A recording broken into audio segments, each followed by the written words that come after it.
And then he drops out after a catastrophic debate performance. And they set Kamala Harris up to fail. That was a 3-month campaign, and she was supposed to introduce herself to the American people. No wonder people were Googling, did Joe Biden drop out? And so... No. If you're saying 3 months wasn't long enough? I mean... It was too long. I mean, it was long enough. It was long enough. If they had a primary... It's not that they didn't have time to introduce. They met someone and they didn't like them. If they had a primary, they wouldn't have picked her.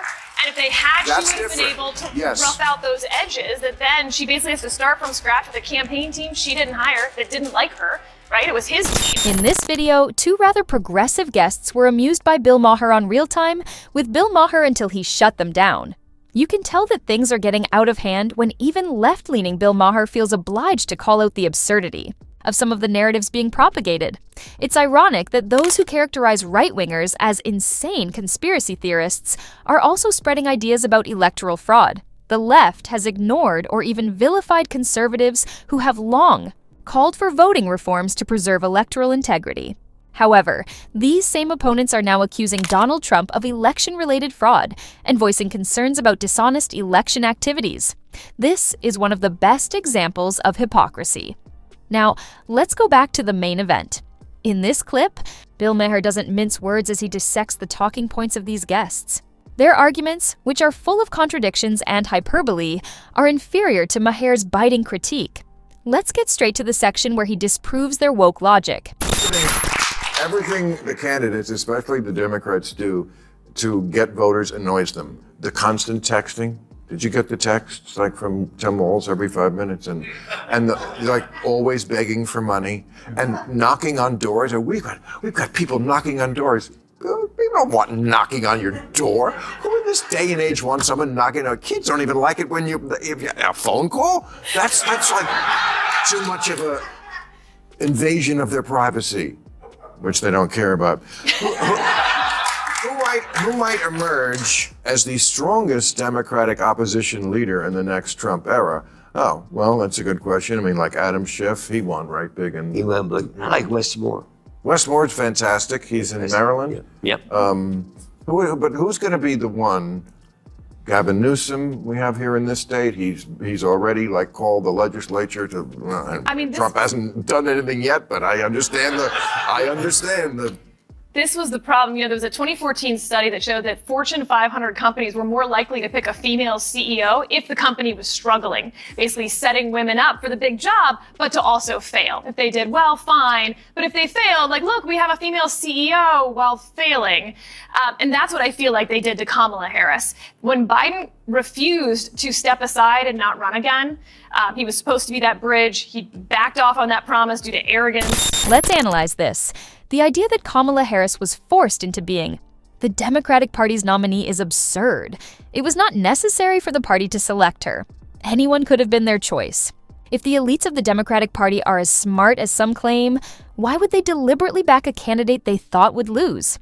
It doesn't make sense. If Harris was destined to fail from the start, why not choose someone better for the job? This logic is completely flawed. I think that is a very high degree of difficulty to put on anybody. And I do not think she is the perfect candidate.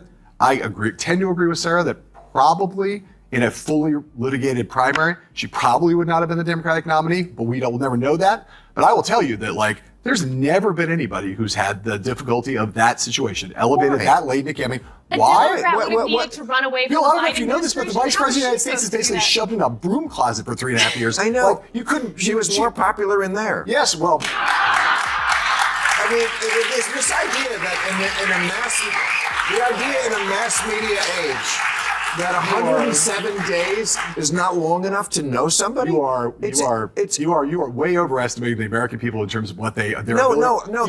You have someone like Donald Trump has become a universally known, understood, loved by some, hated by others over the course of being omnipresent for 8 years. Okay. Barack Obama becomes president of the United States after running for 2 years as president, runs a 50-state primary, is on television, does dozens of Democratic debates, and by the time at the end of that, most people knew who he was. Most people. Yeah. You drop somebody in the middle of the top of the ticket, 3 days out, 3 months out. You are going to have to spend a lot of time trying to introduce yourself to the country while also being in a steel cage death match with Donald Trump. Next, let's discuss the odd notion that Fortune 500 companies are more likely to appoint a female CEO when they are prepared to fail. If that statistic is even true, it is far more likely that struggling companies are more willing to take risks and attempt new strategies. After years of alternating between male leadership with poor results, they may decide to recruit a woman as a fresh perspective or a potential turnaround leader. It's not an attempt to hold women responsible for the company's decline, but rather an effort to preserve what's left of it. This kind of thinking, which assumes there is some grand plan to disparage women or hold them accountable for failure, only shows how far from reality the woke narrative can be, rather than acknowledging the challenges of leadership and decision-making. In high-stakes scenarios, they resort to outlandish concepts that reflect their worldview more than reality.